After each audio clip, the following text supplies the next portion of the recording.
Welcome to Beyond the Game. My name is Gregan, and today I'm going to be talking with Josh, more commonly known as Ellum.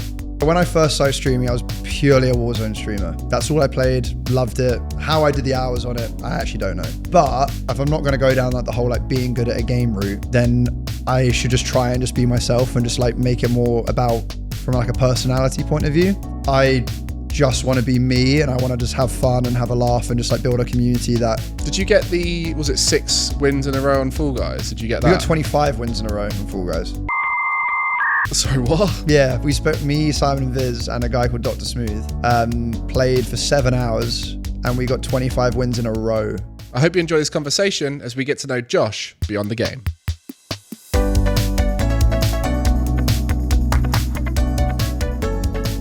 Josh. Hello. Welcome. It's good to have you here. You're one of the people I played Among Us with back in the day. And since then, you've grown on Twitch and you've done so many amazing things within content. But I want to find out about young Josh. Where did you start as an individual? All right, so like, what was the question? I want to find out about young Josh. What were you like? That was the question. What were you like as a kid? I was actually, to be honest, I was really quiet as a kid. I think I found my confidence when I was like in like year 10. Up until then, though, I would be like the kid who would just, all my friends were outside of school, kind of just always kept to myself. And then that was sort of like what I did. But in terms of like back in the day, I don't know, I've always just liked games and stuff like that anyway. So I've like grew up on COD, kind of no life World of Warcraft for about 3 years. Had to have parental controls on that, which was really, really great. Yeah. So you're a gamer growing up, and you said around 15 start to get a bit more confident with yourself. Just like, I think just in general, like I kind of was a bit more outspoken, so to say, probably the best way of saying it. But yeah, up until then, I think I was pretty quiet. You know what it was? I think it was more just like when I'm not sure, wait, what year are you? When did you go? What year is it you go to college?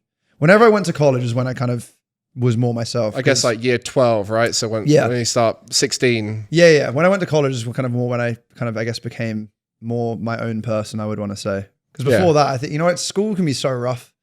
I didn't have like a terrible time at school. It was kind of like average, but it was like one of those, you know, you just kind of don't really fully fit in, but you kind of just like make do with it. It was kind of like that sort of situation. Then college and university, I kind of just was like, you know what, I can reinvent myself. I can like just go and just be who I want to be. And that's what I did. And then, kind of it really. Yeah, you said you didn't really fit in, but like, was that because you were sort of a gamer? You didn't really talk about the same thing as other people? Was it just you didn't fit the vibe? I think I was a lot quieter than the majority of people in my school, but I think it was also all of my actual friends were outside of school, so I would basically just want to do my classes, go home, just like go and chat with them, play games with them, and then I'd see them on the weekends.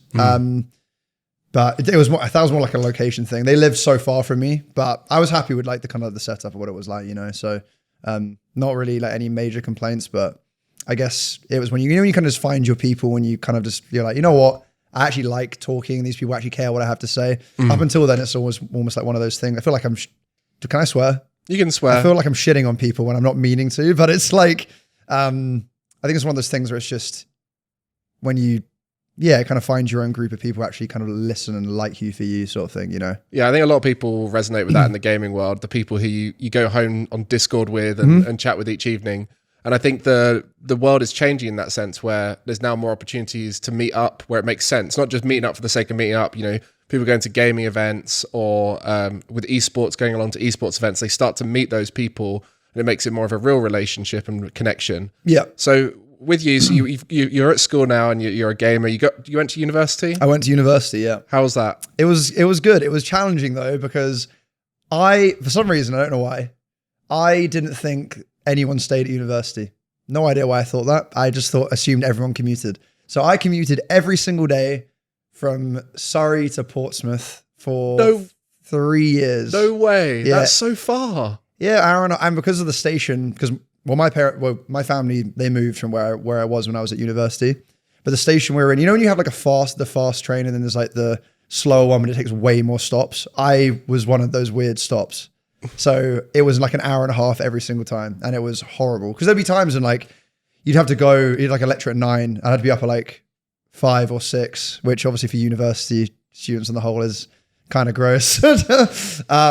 And for your social life as well, because social life, it was weird because I basically lived my university student life through my brother who also went to that uni. He's younger than me, but he's only like a year and a half younger than me. So when he moved there, I'd basically stay with him and then kind of like go out with him, essentially. But on the flip side of that though, I'm glad I didn't do that because especially during that time, I was a very, very easily distracted kid. So I think I probably would have just flopped everything. Like, I mean, I haven't actually really used my degree for anything I've done. But I'm still happy I did it. You know, it's one of the things I'm very proud of myself about. And I think if I had all of those distractions, I don't know how it probably would have gone. What did you study? Business. Yeah, very broad. Like, you say you haven't used it. I'm sure there's some things you learned from it that you've taken into your career now. Yeah. Aspects of it for sure. I think what I mean as in like I hadn't ever applied for a job that, you know, was like, oh yeah, you need this degree to do it. That's why because I've spoken on a stream before, when it comes to degrees, I think university is great. But I would always advise when it comes to choosing degrees or anything like that to know what you want to do. Because I think for me, I did it because I felt like it was just the next step I had to do in life, as opposed to like, oh yeah, I really want to do this or whatever. Because if I was back in that position, not necessarily now, but in my last job, I probably would have gone something a bit more specific and gone like towards marketing. Would have made it a little bit easier to then actually like pursue those actual jobs and stuff, you know? So, yeah. I think the other thing with university is if you are going for a more generic degree is finding those extracurricular things. You know, I got really involved in sport at university. Now with gaming, there's lots of esports societies and gaming societies, and those kind of skill sets are so much more applicable than that of the degree a lot of the time. Yeah. So yeah, there's a lot you can learn just from going to university. I mean, independence is typically something people talk about, but for you that might not have been the case because you're commuting there from your parents. I mean, you still have like, I guess not independence in terms of you're away from your family. You still need to be trusted because I technically could have just done anything, right? I could be like, oh, mom, I'm going to lectures today, and then just not gone, you know? There's still like a level of just having responsibility in terms of, you know, you doing what you need to do. And also you need to keep up with all your deadlines and everything else, right? And that was a ton. I think that's the issue with my degree was it was just so broad, so it would cover like everything. So we've spoken about your outside of gaming life growing up, but I want to find out what your sort of gaming journey was like. So you mentioned Call of Duty. What kind of games did you play growing up? My first game actually I don't know if it would be my first game. I've been very fortunate in the fact that my dad had always liked like gaming consoles, and I guess he was the one who kind of pushed me towards that back in the day. As far as I'm aware, I don't know what came first, the Game Boy or the PS1. I don't know which came first, but one I remember is I used to play like the original Pokemon all the time. I absolutely loved that. And then we used to like play like games on the PS1, but they were all like, I don't want to get in trouble. He would have like these discs which had like 100 games on. Okay, and they would be like demo versions of the game. So I never had the game, but I would play like 100 of like mini versions of one, you know? Yeah. I think that most people of our generation at some point came across an action replay or a multi-cartridge cartridge that had all the different things. You're like, this is brilliant, but you have no concept of what is legal and what's illegal. Oh, no, not at all. By that point, I mean, I'm so young. I'm like, oh, this has just got hundreds of games everything. on. This is convenient. This is great. But yeah, I think from like pretty much as long as I can remember, I've been playing some form of a game. What's weird though is I feel like for you fast forward it to now, if I wasn't streaming, I honestly don't think I'd probably still be playing. I don't think I'd play games. If I did, it would be very rarely. Interesting. So is that because you've fallen out of love with gaming, or is it more just because it's part of your job now? You don't. No, because I mean, I've always enjoyed it, but I think I just had a lot of other focuses at that time. I don't know. I think we haven't touched on my job, but from my last job, it was always in the gaming industry anyway. So I think because I worked in it and I did stuff in it as well, it's almost like when you work in something you love, you can either make it or you can kind of taint it a little bit. And I think at that time, by the way, I loved my last job. It's made it sound like I hated it, but when it's like fully encompassing, I don't know. I play games all day now. then I played them, but like it was more like a sporadic sort of thing. So yeah. So you sort of hinted there before you were a content creator like you are now. You worked in the gaming industry. You worked behind the scenes with the talent. So you weren't the person who was being brought on for the camera or sponsored or whatever. You were helping those people do it. Yeah. I've got a little bit of a story. I've told you about it, haven't I? My friend Geraldine. Yes, I know Geraldine. And so when I first started playing Among Us with you, she was like, "Oh, I know Ellum. He used to work for agencies behind the scene, but he always struck me as he should be the one who's on the camera because you looked like a Look at me now." I guess it's just your sort of like your. That's going to sound kind of a bit wanky, but your presence as a person. Keep talking, Greg. keep saying it. I think it's because you're tall, you're an attractive guy, you're very confident, all that kind of stuff. Just ask me out.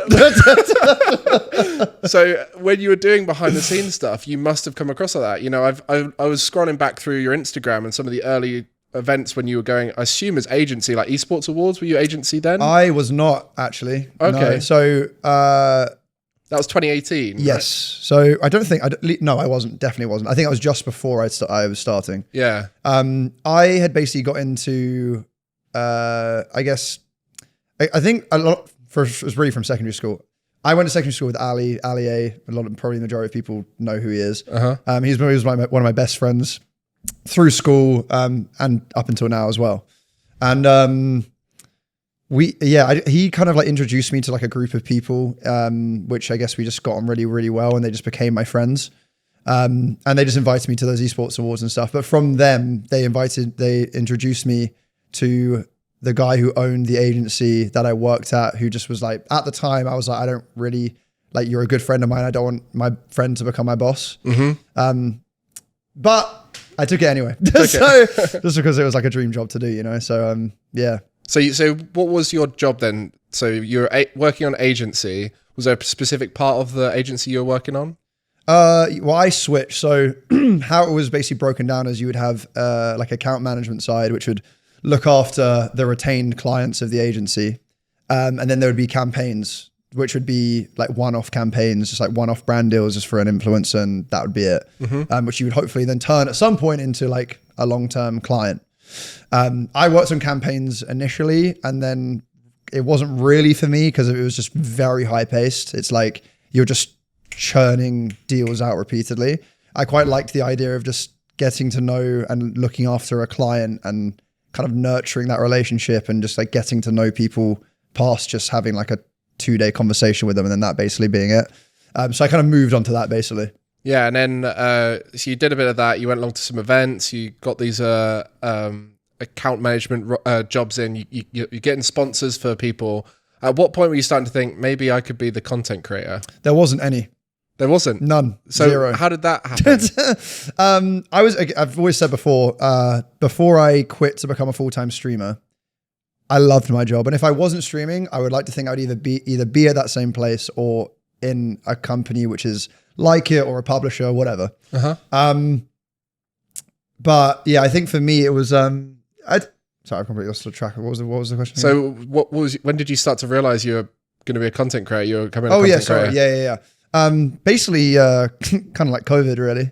It was just start streaming over. Yeah. Well, I made really cringe Fortnite YouTube videos. When I say cringe, they were bad. Like they were really, really bad. I did that while I was at this agency, but it never really, to be honest with you, so I lived with my parents. Again, that was in Surrey, but the agency was in Shoreditch. So it was like an hour and a half train.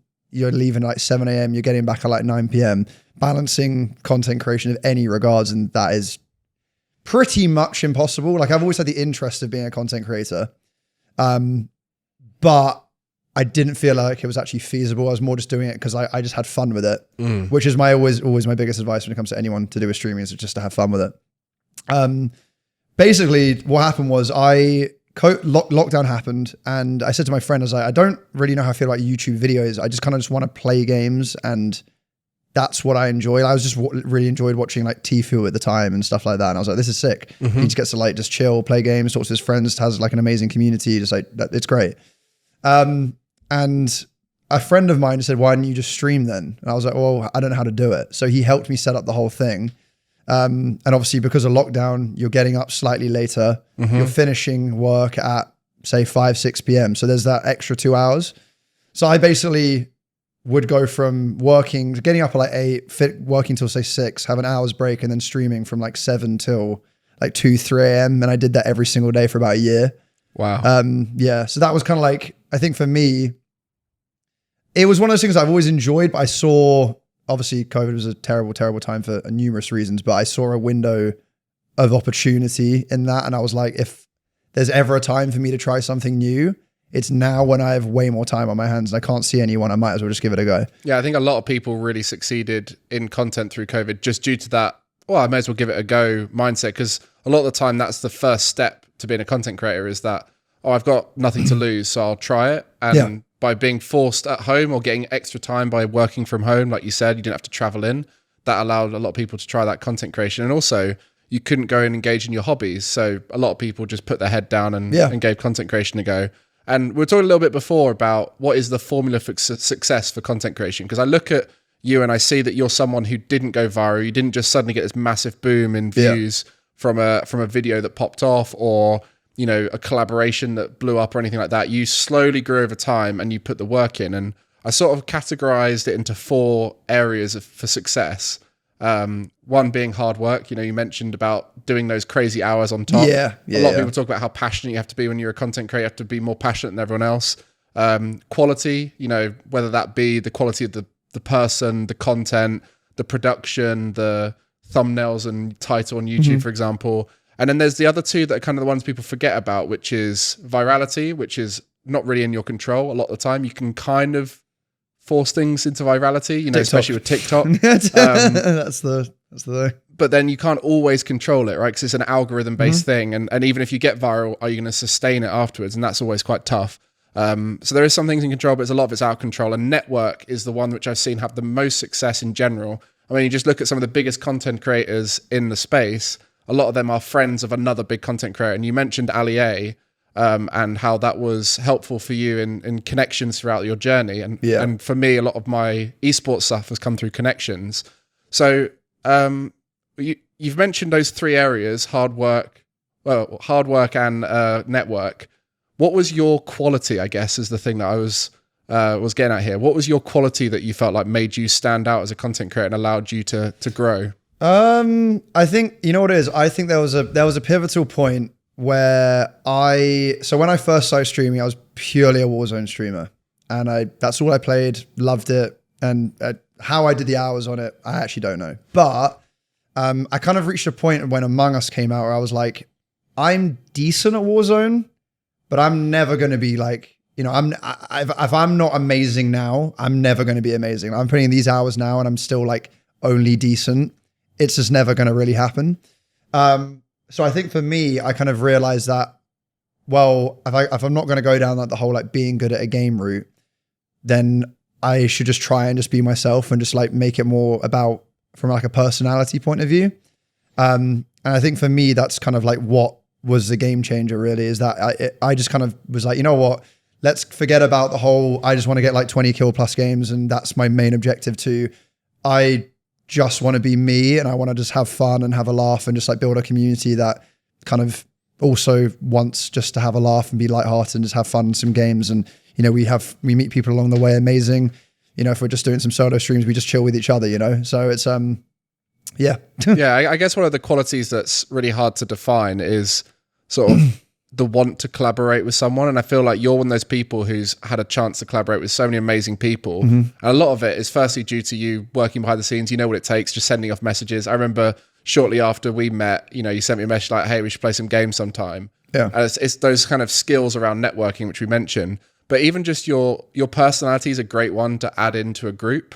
I think that's something people don't realize is when you look at groups of people, you have the person with energy, you have the sneaky person, you have the smart person, you know, like everyone's got these groups of people where, and that's why Among Us was so great. You brought all these personalities together. You're kind of that high energy, but a little bit goofy personality, right? Is that fair to say? Yeah, no, that's completely fair to say. I've always said I'm very lighthearted when I play anything. So that can be good, or some people may not like that. And but I've always said that's completely okay. Like if there's a lobby and, you know, it's a purely try hard lobby on anything, I'm probably not that guy to invite, because I'm just if there's a opportunity for a bit or something funny, I'm going to choose that over like winning or giving someone a win. Like I'd rather always just have fun. So that's, I feel like, but on the flip side, I think those kind of days of when people are like really just sweaty gamers is not as popular on Twitch. So I think people like to play with me because I just don't care. Like, you can throw me out of a game on Among Us. I'm not asked. You can, use me as a bit for like a little group game, some random games. I don't care. Like, it's lighthearted fun. At the end of the day, a game's a game, man. It's not that deep. Do you know what I'm saying? So that's probably like, I guess in terms of anything like that. But in terms of like networking, I know you were touching on it before. I think the one thing I've always really tried to ingrain is that like there's a difference between naturally having chemistry and a conversation with someone and then people forcing it. I get the nature of the industry. A lot of people do just think, oh yeah, like I just need to talk to this person, and then they'll put me on their stream and then I'll get big and that's how I do it. It just isn't how you do it. I'm happy to play with anyone as long as I have chemistry with them and we actually get on. But I think one of my biggest frustrations, which I feel like is also a lot of people probably feel the same frustrations, is when people, I guess, try and force a friendship because there's like another motive there almost. That's almost like one of those like weird things with streaming. It's like cutting through the BS with stuff and seeing if like that person's actually just wanting just to like get to know you because they, you guys have got a good rapport, or whether it's like, something else. So yeah, because the networking as a term is very much a businessy industrial term. I don't really like the term. Yeah, I can tell you don't like it, because it is just essentially it's just a business term for making friends, but it's a little bit deeper than, it's a bit more like, oh, I'm trying to get something. Yeah, I like this in terms of just like, if you are playing a game with, say if we're in a lobby in Among Us, right, and we just get on and we have a conversation after, and it's just natural. The vibes are there. It's just like all cool, amazing. I don't like the reason why I don't like the term networking is just because it just feels like we're having a conversation because one or both parties want something out of it, and I just don't like it. I don't like the idea of someone talking to, I don't know, a friend of mine or to me, or me talking to someone with the intention of like, oh, I'm wanting to be friends with this person because I'm trying to like gain something from them. It's just like, it doesn't really sit right with me, to be honest. It's kind of sounds quite transactional, especially in the streaming space. I mean, from my point of view, I always found it quite easy to meet people through Among Us in that era because I didn't stream. So like it was very clear I wasn't doing it to build my own stream or anything. I was just doing it because I got on with people. And so that, for me, that sort of put me in this comfortable place where I could just go, I'm not even live. Like, we're playing games together. I'm not even live. I'm just chilling because we're vibing, right? So that made it a lot easier for me. But I can understand why some people might struggle if they're in the back of their mind they're thinking, why am I doing it? Oh, it's for my stream. It's for my stream. Yeah.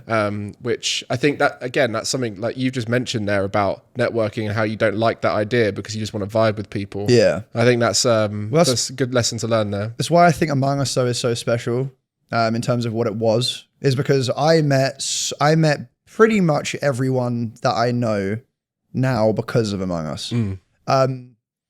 But it was natural because you would just play in lobbies with people with the same names may come up and you just build like a natural rapport and you kind of figure out who you get on with and who you don't. Don't get me wrong, I'm not gonna name names, but there are people who I played Among Us with. I'm like, we just don't get on, like not in a nasty way, but way my attitude is just clashes with you. That's completely okay though. Like, you can't be friends with everyone. You can't be everyone's cup of tea. You know what I'm saying? So, yeah. Well, so Among Us, you did the sort of evening lobbies for us, which was the American morning lobbies. Yeah. Was it the what was it called? Because we were Wolfbell lobbies. Oh, I played the Hafu lobbies, right? Yeah. So you played Hafu lobbies, and occasionally you come to the Wolfbell / Sips lobbies. Yeah. You got a chance to go out to America and hang out with the people that you played Among Us with. Yeah. You mentioned how you found your people online earlier in your life and you went home, played games with them. and now you're sort of at that stage of life where you've made a career online. During COVID, you're playing with all these people. How does it feel when you eventually meet up? Because it was probably a year on. It's so nerve-wracking. Really? Because you know what it is? It's the fact of like, you don't know, okay, like you can probably, me on stream, I'm still me, but I'm a bit more like hyperactive. Some people do have a persona, and it is literally like you meet them and they are just, I'd be fair, the majority of people are pretty much how they are, but some people I've met and I'm like, you in some ways can be in a good way, are so much different to how you put yourself online, you know? And I think for me is I've made all these like amazing friendships, but they're all with people who I've only spoken to majority of the time through streaming. So while we're live, we may talk after on like DMs or whatever, but it's never like a face-to-face. I'm seeing that person for who they are. So I think that when I first went out to America or met anyone from, you know, streaming who for the first time, there's always that nervous bit of like, are they as they are? As in like, is that actually them? And thankfully they all were. So, so that's the start. So you're nervous for the first meet. And then what's it like once you settle in? Because, you know, it's like going on a date in a way, you know, like when people go on a date and they've chatted with someone online for ages and then suddenly they meet, and then there is a point where you sort of settle into it. How do those sort of friendships compare to maybe some of the other ones you had growing up, you know, meeting people online and meeting eventually in person? To be honest with you, my friends who I had growing up, I'm only friends with two of them now. And one of them is Ali and the other one is also in the same group. So I don't really have any other friends outside of, I've always said my friends and Kara's obviously as well, but my friends are so important to me. And I have so much love for them. But like, it's one of those things where when I don't know what it was, at the moment I started streaming, I met specific people. I kind of realized that like they really got me and they really had my back with absolutely everything. And I kind of like really stuck to them. And then especially when we go back to like the meetup and you said you settle into kind of like seeing them or seeing them a few times over. I think for me, it's more just like you just kind of people's walls start to come down, you know? Because I mean, even initially when you first meet someone, even if you've been speaking for a bit, there's still that like, you're still not completely comfortable because although you've been speaking, it's still different than seeing somebody. You kind of settle in more and you're like, you know, your walls come down, they just become more relaxed, you become more relaxed, as it would be with any like normal, like, you know, friendship or relationship at all. So, yeah, because I mean, within London, within the sort of Among Us to Sidemen friend group, all that kind of stuff, there's so many people that, you know, as we start coming out of lockdown, everyone just started hanging out loads. And I know you were a frequent of a lot of those group meetups because you're so friendly with everyone.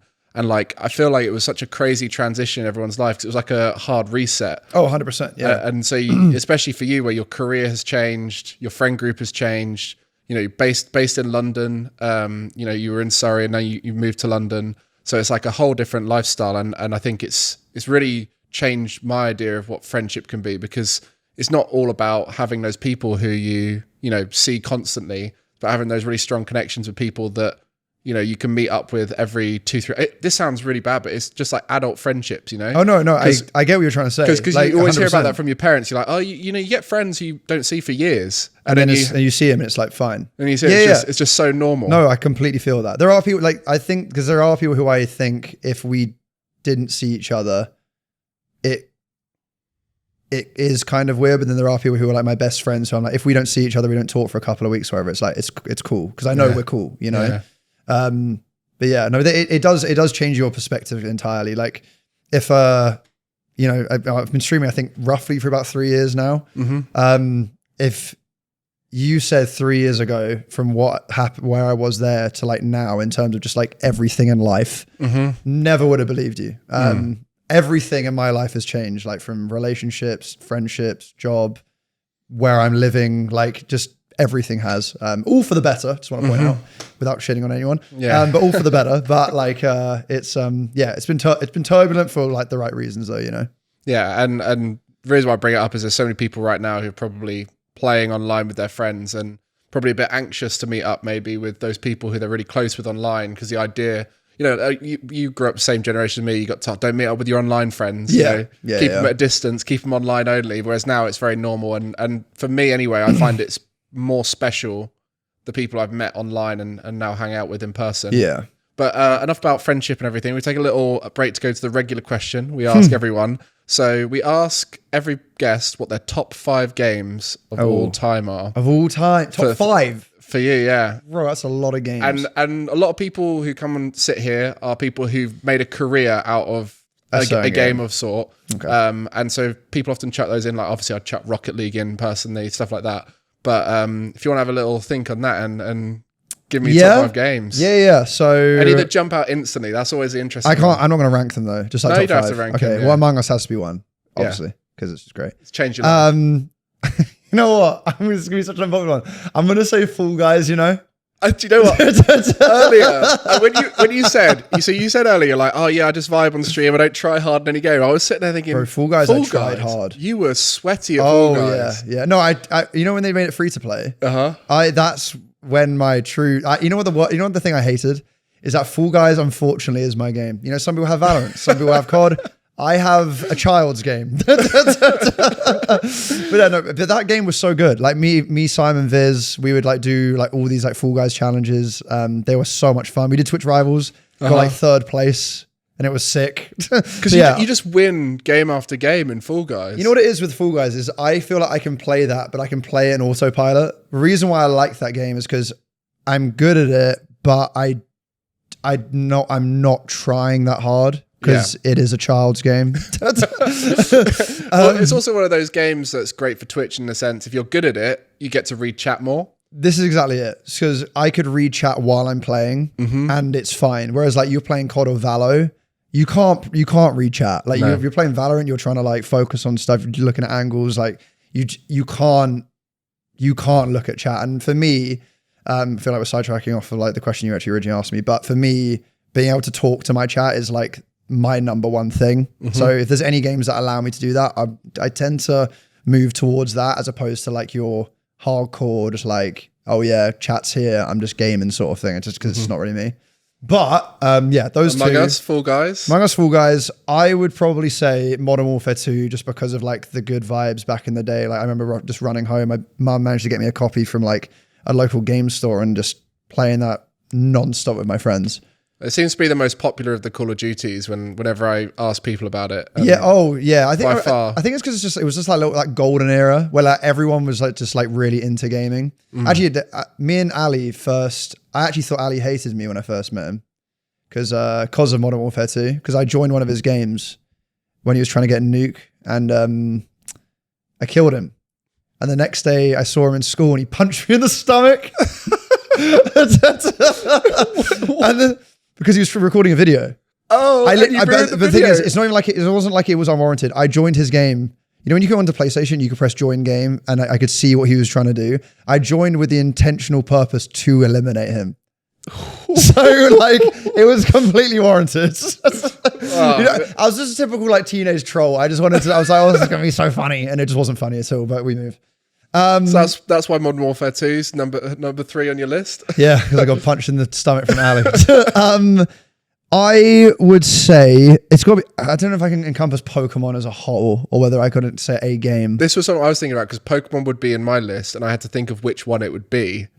I feel like by putting one in there, you're at least giving a nod to the whole series. Give 2. You reckon the last 2 are going to be Pokemon? No. As in I can give 2 for that one title. I'll so give you another game. It would be a coin flip a between the 2. split between them, yeah. Again, this is going to be kind of unpopular, but I really loved Shield. I thought Shield was sick. Oh, this is the closest I've got to getting up and leaving this room. I love Shield, man. I thought it was so good. I thought it was amazing. You know, it was because it was the first game where I felt like it was like brought to life. Really? Yeah, bro. If they made an original Pokemon game, but they did it in like the how they do Pokemon now, cold. That'd be so cold. So I think that and Sun/Moon was the game which I put the least hours in. Sun and Moon suck. Yeah, also they do, right? I agree. And like those 2 games are the ones, maybe it was just a point in my life, but then the most recent game, I loved it. What's it called again? Arceus. What's it called? No, Legends Arceus. I love that. What's it called again? Scarlet and Violet. Scarlet and Violet. Yeah, they're running out of colours now. But Those were great. Mahogany. But Sword and Shield, I felt like once I'd finished it, I was like, well, I'm done now. There's nothing else I want to do. You know what? That was I'm my like a personal- shiny hunter, little Oh, troll. yeah. I'm a little gremlin when it comes to that. I'm just there like, oh, now I've completed. I can now stack up among my shinies. Yeah. So that's kind of like what I did with that. I think it was the raids because they put so much of a focus on the raids. The raids in were that game. sick. I love the raids. And also Dynamaxing was, really cool. I thought, was a terrible mechanic. What?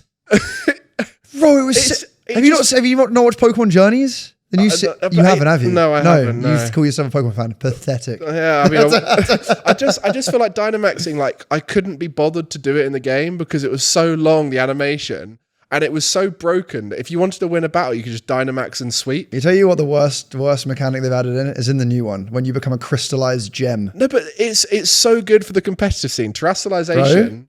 There's nothing good. there's You so much become a depth. chandelier. Yeah, but there's so much depth to it. Because now you have to know what type your main type is and the secondary type, and then it's fine. It's fine. This is the most angry I've gotten on here. Other than Shield, I would have said What's the other one? it would either been like one of the originals, like back Okay. at like the first ones, Yeah. or Fire Red. Okay, solid pick. Fire Red, Leaf Green, Heart Gold, Soul Silver. Yes. One of those Gems. Yeah. Right, you redeemed yourself. Do you want to chuck Fire Red in there, or are you going to put Shield in? No, I want to throw Fire Red in there. Good. But if they made like a Fire Red and an original in like the thing of how they do Pokemon games now, that would be probably my all-time favorite game. Yeah. I mean, this isn't about me, but Fire Red, Leaf Green, I've got a particular memory. There was a group of us at my school where we were like, right, we're going to go away over the Christmas holidays. We had our mock exams when we came back, so we were meant to be revising for those. We'd go away, we'd all start the game fresh at the same time, and we'd come back and we'd battle with our teams and see who'd win. So I went away.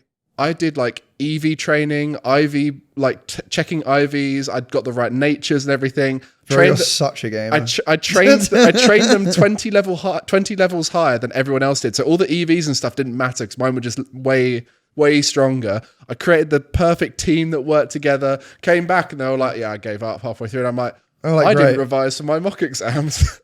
And so that was my Christmas holiday before I think that was AS mock exams. They're mock exams. But yeah, so I love that game. It's such a nostalgia dump, but with quality of life improvement, which is a lovely little combination. Yeah, I remember the first Pokemon game. My cousin, you had like obviously your starters and stuff. My cousin didn't have a starter, so he told me about halfway through his game because he used to have this overpowered Sandslash, right? And I'd be like, why do you not use like Charizard or whatever? Apparently, another one of his friend's brothers, you had to like when you traded, you had to plug in. You ever do it? You plug in the things the link cable. Yeah. Apparently, he stole his Bulbasaur, so he just decided to make a Sandshrew his That's starter. amazing. And I was like, wow. But I was so envious of the Sandslash. It was so good. That's such a unique way to play the game because it must be like 99 point something % of people will have the starter. Favor the starter. And it'll probably be their strongest most of the time. 100%. Especially with the new leveling up mechanics of the game. Yeah. The EXP share is rubbish. And anyway, so that's Pokemon. So what's number 5 in your top 5 list? You can chat both the Pokemon games in if you want to make it easy. Oh, God. What would my 5th one be? You mentioned Warzone, maybe? Yeah, I just want to do another quad. Yeah. Warzone would definitely be in there. Like the original one, though, not the new ones. New ones suck, I'm sorry. But the original Warzone was amazing. When that first launched was absolutely just incredible. Chucking that in then? Yeah, I'm throwing him. It's my 5th. Yeah. That's also just so we can move on because we spent a long time. Spent a lot of time over Pokemon there. Sorry, that's really riled me up, but I think I've settled down now. And we also like to find out what your greatest gaming achievement ever is. Greatest gaming achievement? Yeah. When someone says to you, "Oh, you're a gamer," what's your best moment? What do you think of? You 100% any games? Got any like rare achievements? In terms of like a moment, I think like it's the Twitch Rivals thing when I was playing with like Viz and Simon when we did really well. That was definitely up there because I haven't won anything in terms of, again, like I'm not a gamer. I am a gamer, but I'm not like a try hard gamer. So for me to do well in something, I'm like, that's sick. Mm-hmm. I think that's one of the great things about Twitch Rivals. I've competed in some Rocket League events. Probably my favorite Rocket League memory and all the other stuff I've done. But it's just because when you're competing, There's nothing that compares to it, you know. Like, No, yeah. So Twitch Rivals is great for that. It gets people who haven't had a chance to compete in an esportsy way to do the esports dynamic. I think that's probably my top specific moment in terms of like being like actually playing a game. Did you get was it 6 wins in a row on Fall Guys? Did you get that? We got 25 wins in a row on Fall Guys. Sorry, what? Yeah, me, Simon and Viz, and a guy called Dr. Smooth played for 7 hours, and we got 25 wins in a row. So we didn't lose. Was that a group win? That was yeah. Okay, so there, because you could do the solo win where the other people would sabotage, or you could do the group win where. But I assume you still sabotage, right? Where you'd like hold people back and. Oh, you mean what other teams? Yeah. Yeah. You would still like. So you try and like finish early, and then the person who's at the back would just. On certain maps, yeah, on certain maps for sure. Because there would be times like me and Freya, for example, we won an entire game of Fall Guys in 1 round. Oh, is that one of those races where you then? Yeah, where you know, like they can get eliminated and they don't come back. Yeah, like it was like I think it was called Slime Scraper or something. It's like the slime climb, but a bit harder. Yeah, that one. Like we won just sort of, and we didn't even know we won. I was like, oh, we won. But there was like, there's a new one on one of the new levels where it's almost like on a boat and it like moves around. There's like obstacle courses you gotta like jump on and stuff. And me, Simon and Viz will like there's like the spinny ones where if you grab people, they'll go off. If you know how to grab them, you'll always survive and they won't. So we'd end up like taking out the whole lobby just on these spinny things and then just winning the whole thing. But it's kind of toxic, I know. Josh is that guy, that Fall Guys guy. I am that guy on Fall Guys, yeah. Well, I mean, so we like to sort of find out what's going on right now for you. You got a new puppy. I did. Yeah. Tell us about, is this your first pet? No. I've had a, you know what's funny? I've had a family dog before and she was great, but I always underestimated how much my mum did.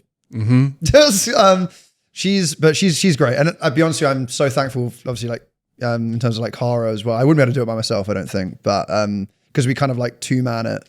It's definitely like, she's added to my life, to be honest with you. It's almost like she's not an actual baby, obviously, but it kind of gives you that sort of like family dynamic, which is really, is kind of what I guess, probably like the one thing I kind of felt like I was missing a little bit. So, yeah, it's great. Although she does bite a lot. How old? 12 weeks. 12 weeks. When this comes out, she'll be 12 weeks. Yeah. So that's a very young little puppy right now. Yes. And there's a lot of things to look forward to. Are you gonna make it a little bit of an Instagram puppy? She has an Instagram account. Yeah, I mean, it's there. It's like it's called Pudding the Corgi Pup. Pudding the Corgi Pup. Yeah. Oh, I mean, I'm gonna be following that journey. Hopefully, get to meet at some point. But you mentioned Cara there as well, and one thing that I always find really interesting, because this is something I've never been too sure where I stand on in terms of relationships. I've always felt like if I was to get in a relationship, I'd make it completely private. Wouldn't want anyone to find out about it. But then the challenge comes when you're in a relationship with someone else who's in the public eye. So you're both content creators, you know, you hang out a lot together, you want to share a lot of that stuff together, you want to talk about it in your content, especially with the raw live nature of your content. How has having a public relationship been? And what was that early process like for you both? Yeah, so, okay, I can talk on this because I've been on both sides of it. So my previous relationship, which is about 4.5 years, was, she wasn't a content creator. She just worked a normal job and that's kind of what she did. But I think that the difficulty, what I found with that was more from like understanding how hard it is to do, not in terms of obviously streaming is amazing, it's great, but in terms of like the dedication you have to put into it, especially when I was balancing a job at the time as well. It just takes up so many hours. And I think it was so hard. It's harsh on me to expect someone who isn't a streamer to understand why, like, I've got to go and play Call of Duty now for 6 hours until the early hours of the morning, as opposed to like just chilling out. But on the flip side of that, when that obviously ended, because I'm with Cara, there wasn't any like backlash. It was very much like I've always been anything in terms of like my personal life, my family, or anything to do with that in terms of that relationship has always been kept off screen. I'm very private when it comes to anything which is like not visibly on camera. So it was easier to deal with. However, then obviously when I met Cara, I think if you're both streamers or you're both content creators, I think it's a big pressure to try and hide it. I get it from like an early stage. And if you guys, you don't know whether it's how it's gonna go, or you guys are just seeing how it goes or whatever. But I think it makes it, you put more and more pressure on yourself the further along it gets, because people will just, it's crazy what people can see. Like they'll see, I don't know, something in the back of a video and it's this person's bag. And then they're like, oh wait, but they were there and that means this, and they piece it together. And it's also like, if you're in public, I'm not like a, big time streamer or anything like that. But if you're in public, I don't want to be walking around worried the whole time that if like someone saw me out with someone who they also recognize, they're like, what's going on here? Do you know what I mean? So for me, it was more like it's difficult in terms of, I don't see it, be honest with you, in terms of me and Cara, I never see anything going wrong. Like she's literally like my best friend. She's amazing. But if something ever did go wrong, it would be horrible to deal with, because we are both so ingrained in each other in terms of like, community wise, everything we do together. Like it's a lot like friendship groups, like it becomes a lot harder to deal with that. So I think it's because there's different sides of the coin. But for me, I much more prefer it, just because in terms of like, I get it when she needs to do streams or do extra stuff. She gets it when I need to do it. And it's just not a big deal.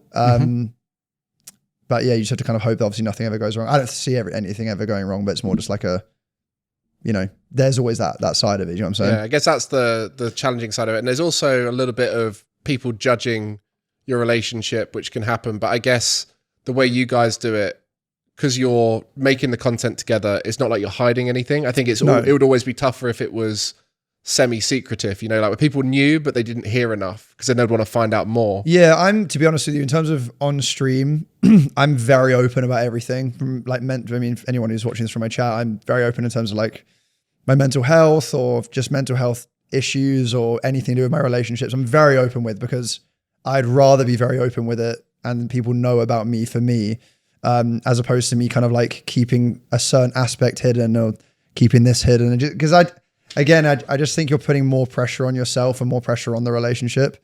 In terms of like, I guess people making comments, being completely blunt, I just don't care. If there was someone who doesn't like me or doesn't like the fact that I'm, with Cara or whatever, I don't care.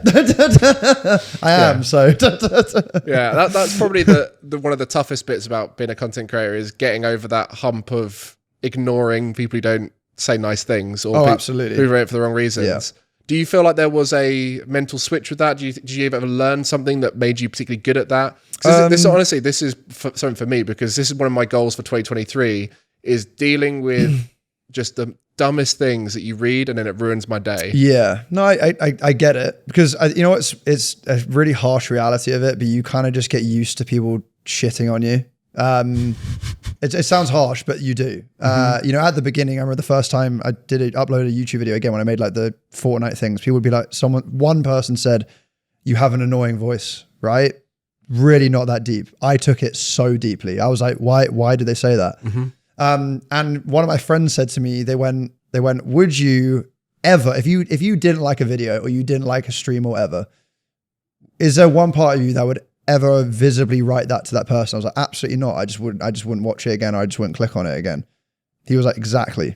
So why would you, if someone is going to go out their way to try and put you down for absolutely no real reason, who cares about their opinion? And ever since I was told that, it just completely changed the perspective of like, the person who's doing this probably doesn't even think that. They're just doing it because they just want to just be a dick. Yeah, it's a fair point. I mean, you do obviously see people, people on stream talk negatively about other people. So there are people who are nice people outspoken people who are doing something with their life who will say nice things about others. But like you mentioned, with the whole idea of commenting on something or replying to something. Oh, do you mean in terms of like other streamers saying that? Well, no, mean, it's just in general. But like when you start to think about it, the kind of comments the ones that we've spoken about, the anonymous comments about something about you, something about your content or whatever, they are the people who you genuinely just go, I just hope they're all right.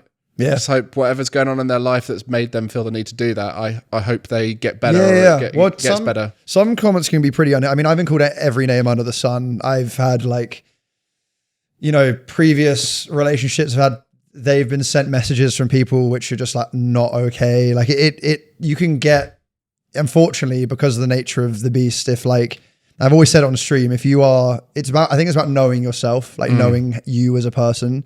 So I'm quite a sensitive guy, but I've kind of built up a tolerance for that. But if you are someone who gets very easily hurt in terms of like, you read something and if it's about you and it just would really like throw you, like really, really upset you. It's kind of like, I guess, knowing if social media is for you, you know, but if it's like just a case of like I'll see how it goes. And, if I get a few bad comments, then, and it upsets me, but I can deal with it. That's fine. You kind of build up a thicker skin to it. I think it's just about kind of like knowing yourself, I never had like any streamers say anything like that. I think that would be a different, I think that'd be a different thing, because that's almost like I'm visibly seeing someone saying that about me. When I read a comment, I just read it as like almost like a text, right? Yeah. I think hearing someone would be a bit like harsher, because it's like, yeah, and I guess it's also like, not trying to say every time it's correct, but a lot of the time when content creators call out other content creators, there usually is a reason. There is a reason for it, whether it's a stupid reason, a small reason, or a misunderstood reason. There is normally a reason someone has pushed the moral boundary or pushed the sort of what is acceptable boundary. I mean, back when you were first sort of blowing up, I remember a group of us were like, how does Ellum do it? And we were talking a lot about the way you got a lot of subs, because you were very successful in terms of you got a lot of subs quite early on, which allowed you to really commit to the content creation. And I remember we tuned into your stream and we went, he's got this very clever way of subtly getting people to sub, to try and support the community and so on, and then we sat there for about 5 minutes and we're like, I want to gift some subs. And then we're like, right, let's, and then we all gifted 5 subs. We're like, why have we done that? I think in terms of that, I think I'm very fortunate in the fact my community are very generous. They were, I just think I'm very like fortunate in the fact that I'm very lucky in the fact that they all just support me, and it allowed me, I've always said it on stream before, that it allowed me to really take the leap and go fully in on it. Because you do it less now, right? You're much more focused on, making your content about the content. Whereas at that time, you used to get sub trains that would last. I think that's a different time though. I think that was during lockdown. I think everyone was experiencing a massive sub inflation. Just because I think more people were just kind of like at home, and I guess it's like there's some people in my chat who have said before where they just kind of didn't really have much to spend money on. So they were like, I'm just going to like just gift a few subs here, gift a few subs there. But yeah, I'm just very fortunate in the fact that my community have always been really supported me. And, but I've never been someone who's like looked at subs like this, like big, this big like thing of like, this is streaming. This is it. Yeah. I joke about it, but it's never been a main thing for me. It's like, if someone wants to sub, amazing. If they don't, it's completely okay. It's not like something which I view as this like, groundbreaking thing that's just everything. You know what I'm saying? For a lot, like you said, it's a lot of the time it's getting lucky with who's in your community, who's generous and so on. And in a weird way, it's kind of like, especially when you were growing, it's almost like crowdfunding in a way, where people like your content, they enjoy it, and they want you to continue making content because they're a part of the community or whatever. So by subbing or donating, it's almost like a pseudo crowdfunding project through subs and bits. It is always like a strange one in terms of like, I said it before, like my chat will be like, we sub to you because we like love you and we love watching you because it's you, but I still don't see what they see. I'm like really just goofy and just like super nerdy. So, but again, it's one of those things which they've allowed me to go all in on something I love. And what I've kind of been very fortunate in the fact of is that because of, I guess, the boost I was given at the beginning, I've been able to put that money into other areas of my content creation. So like YouTube will supplement X amount of money, and then, you know, you then get a healthy flow of brand deals over such like a period of time. And I've always been someone who's been very good with saving. I've never really spent like that much money. So in terms of, I think for me, in terms of like content creation, I've always been very aware of the fact how lucky I am to be in the position I'm in. I'm also aware on just how quickly things can fizzle out. Streaming is literally this, like it's just up and down. Like you can't, you know, I could be on 800 viewers a stream for 2 months, and then, you know, everyone goes back to school. I could be on 300, you know, and I'm very aware of that. So I think for me, I've always just been, while it's there and while I have an opportunity there, I'm just going to kind of just take it and give it my all, and just kind of like, yeah, just to kind of like go from there, really. Yeah, well, the whole journey for content creation, I'm sure a lot of people will be on their own part of the journey if they're making content, whether it be just doing that streaming for the fun of it for less than 10 viewers, or whether they are at that stage where you're at, where you can make it a full-time job. Yeah. And wherever you are on that journey, the key is to enjoy it and have that fun, like you mentioned. When you're going live, the one thing I've got to ask, how do you have as much energy as you have? Like you go live, and I feel like compared to the average streamer, you go for quite a while as well, right? Like 5, 6 hours. 6 hours. Yeah, and yeah. like whenever I tune in, it's like Ellum is just there the whole time, and it's draining. Like for me, streaming is one of the most draining things I've ever done in my life. Like mentally draining, physically draining. By the end of it, I have to have a lie down, and I can't deal with it anymore. Is this something you've always had, or have you got like a strategy around it? Is there anything you do? I don't do anything. I just like it. I'm not hinting at some kind of a secret. No, yeah, I'm not doing any. Yeah, no, I don't like. I mean, before I used to be honest with you, I used to have a lot of caffeine. But a year ago, I quit caffeine because it just gave me horrible anxiety. And it didn't really change. Still, I was like, oh, I'm gonna quit caffeine, and I'm gonna feel it. Like I'm gonna try and, you know, bring out my energetic self, and it's just gonna be there for like 5 minutes, and I'm just gonna dip. But it just didn't really. I think for me, I think a lot of my energy comes from my chat. Again, I don't want it to sound like I'm saying stuff from like the Twitch starter pack, but I honestly think it does, in terms of like my chat are very, very, they're very talkative.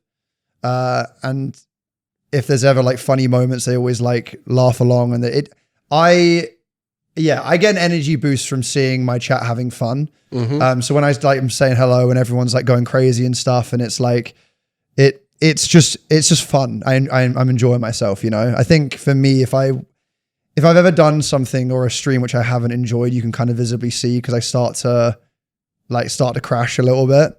There have been times where I've been streaming, probably if I go a little bit over the amount, and I do start to like get a little bit tired, and it does start to like calm down. But I think that's just from like a point of view of me just getting tired.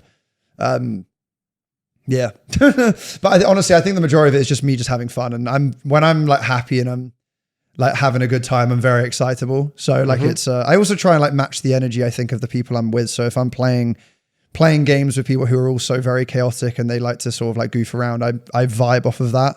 If I were like having more of like a chilled out setting and just like, it's a bit more of like a chilled conversation, I'll also vibe with that, you know? So there isn't like some sort of secret to it. It's more just, that's just me. And don't get me wrong, like off camera, I'm still that, but I'm just slightly more just like relaxed, really. You know, I'm not going to be like jumping in your face. Like, same Ellum, slightly less energy. Yeah. I mean, you've mentioned how your life is great right now. It's all you know. You've got Kara, you've got your dog now. Your content's going well. You're in a comfortable position. What's the future looking like for you? Are you just carrying on more of the same?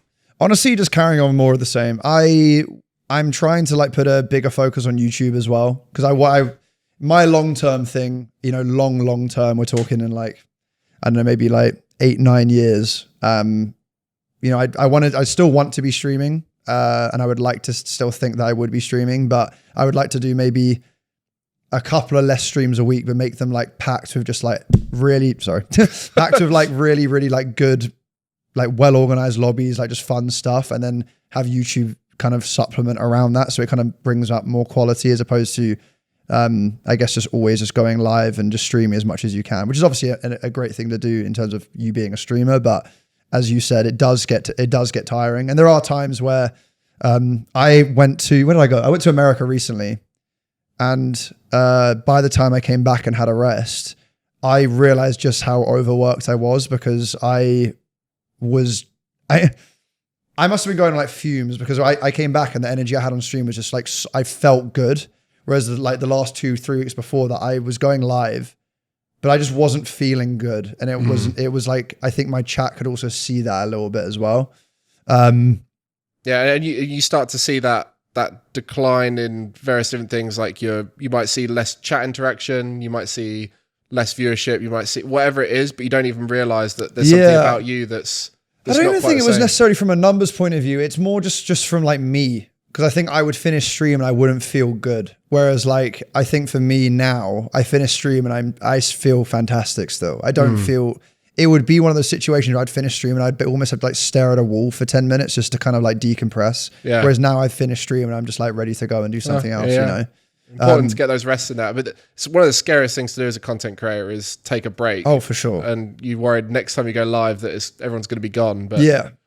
You said there's a great community behind you who are willing to support you and keep coming back. Yeah. But I'm interested to finish off the podcast here and ask you one final question. I think you're going to have a very interesting answer to this because you've spoken about gaming in a very positive way. So I want to know, what does gaming mean to you? I mean, in terms of like, it means everything in terms of, I guess, from like a career and enjoyment point of view. I mean, to be honest with you, without gaming, I wouldn't have the amazing friends I have now. I wouldn't have the amazing community I have. I never would have met Kara. My life would not be my life now without gaming. So everything. Basically. Gaming is everything to you. Well, in terms of like, yeah, pretty much. Because it obviously not, there's been, it's been me who's had to, put myself out there to, meet my friends or to meet Kara. I've had to do that myself, but majority of the middle ground we've always had has been gaming. And I think that will always kind of like hold like a special place to me, So, but I would like to always think throughout my life, I would like to always think I'm playing something, maybe, when I eventually have a family, I might not be playing as much as I would, but I would still like to always think I'd be playing some game at some point, Maybe you'd be introducing them to exactly. The games. Yeah. No, 100%. Yeah. No, gaming has been a vessel for so many people to have those things in their life, friendships, relationships, and for lucky few like us, careers as well. But I do want to thank you for coming on so early on in Beyond the Games journey. And hopefully people at home have learned from this and might look at some of the things in their life and maybe take a jump, whether it's content creation or friendships, hanging out with those people in person and really sort of turning those online friendships into genuine, true, real. I mean, they're still genuine and true online, but that something special about being in person with the people who you've met through on the online world. Just put yourself out there, really. I mean, I think that's true in anything to do with like content creation, is just to give it a go.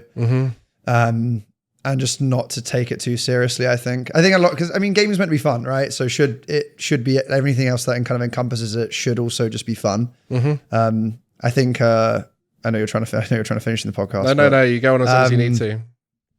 I think a lot of people in terms of like see streaming, they go, oh yeah, I see this, I see this massive streamer and they're doing all of this and they hang out with these people and they're making X amount of money or whatever. And that's like but really there's just so much more to it, and like, I think just being able to take it for what it is and just having fun with it. And, if something goes right and it goes your way, amazing. If it doesn't, and you're just going to like a really fun hobby out of it, you're going to meet some friends and that's also amazing as well, So and there's a lot of skills you can learn from it. You mentioned 100%. You mentioned about all the like self-guided uni stuff, but like if you can prove that you've streamed through your own scheduling, your own content plan I used it in my interview for medicine.